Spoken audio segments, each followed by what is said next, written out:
Hello, how are things? How are you getting on? How are you? Happy Friday, but I must say it is quite the unhappy Friday because Levi Colwill has just been announced as being injured for majority of next season. Not only is that very, very bad for Chelsea, it's also very, very bad for me because I had a video ready to go about my Premier League predictions, and I think Levi Colwill is going to greatly affect where I have Chelsea in it. But nevertheless, it's still terrible news for the man himself, for the team, everything else. I don't think it's as bad as we all felt from the initial offset. I have already gone through the 5 stages of grief on this, so I'm kind of in a position to be like, look, let's look at the positives. It is what it is. The question is, where do we go from here? And where we go from here, I think, is looking at our other centre-back options. So just to rattle through them kind of quickly, yes, that is a new sign. Let's make a mojito. Let me know in the comments if you want that to be a regular part of the background in my videos. But Colwill's out injured. Look at the bright side. Nicholas Jackson is probably going to be gone. So if I was to rank or go through our defenders very, very quickly in terms of who's the best backup, gonna start off and say Alfie Gilchrist is probably the bottom rank, only because he's not gonna be here. He was taken off the website. He's not gonna be here next season, and that's just matter of fact. Next in is Renato Vega. He was complaining, saying, "Oh, I want to leave. I don't want to be here. I want to be a centre back." So no club lined up for him just yet. There was talks with Atletico Madrid, but it looks like that has gone nowhere, and it went there pretty slowly. But he has to be second because Chelsea would rather play Vega and sell Gilchrist. So that's where I would rank the next opportunity. Next then, I would say is probably Badashile, just because he's not very good. He's a bit of a big lump. So I don't have a whole lot of hopes that he's going to come in and be like, there we go. Bit of backup, bit of cover, play 5-8 games in the league, whatever. That's all I would have Badashile for.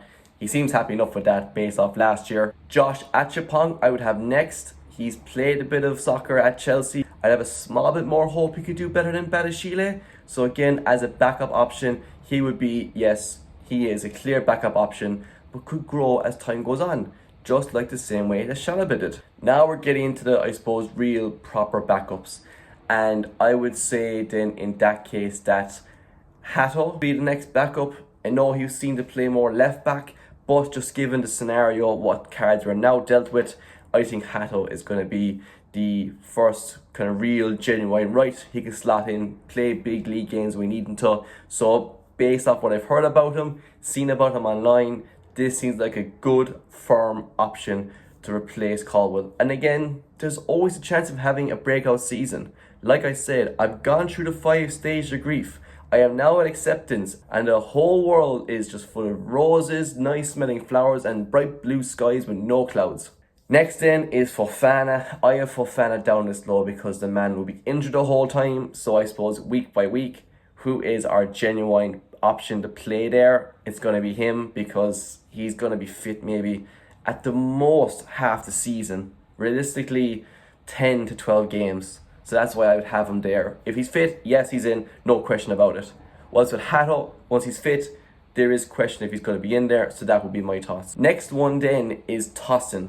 Tosin played quite regularly last year. He fit in. I'm very happy with his presence. He's big, he's strong.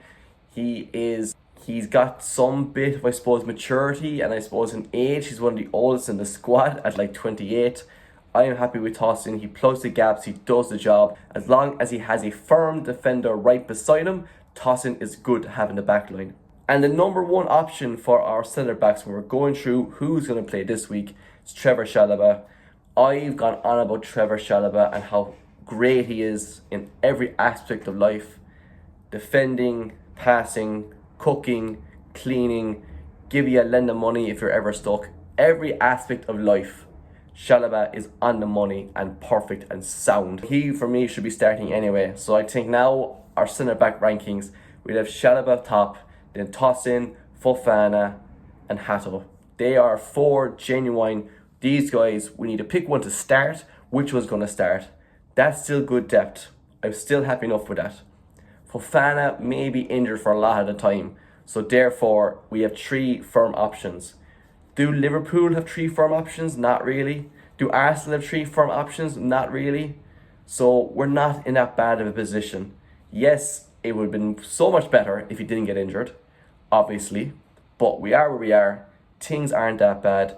I think this might benefit the team in a way because come the time he's back, all these defenders will have more experience. They play together more. It'll add more competition. So look on the bright side because that's all we can do.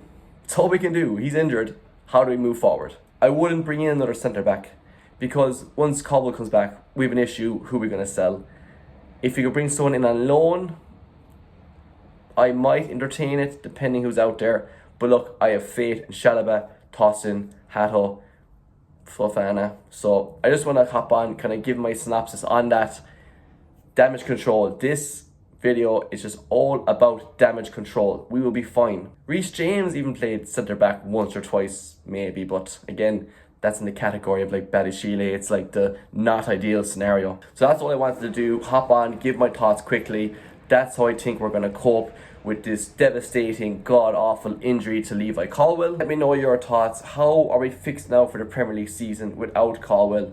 I think probably our overall second or third most pinned down certain starter behind Palmer and Caicedo and Enzo. I think Colwill was like 4th there realistically, that he was always going to start. But we move.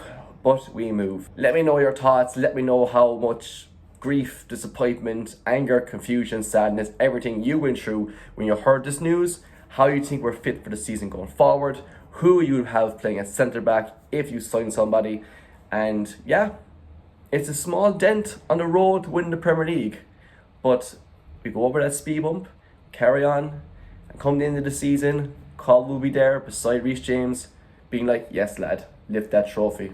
So that's it really. Like, comment, subscribe. All the best. Take it handy. Good luck to you.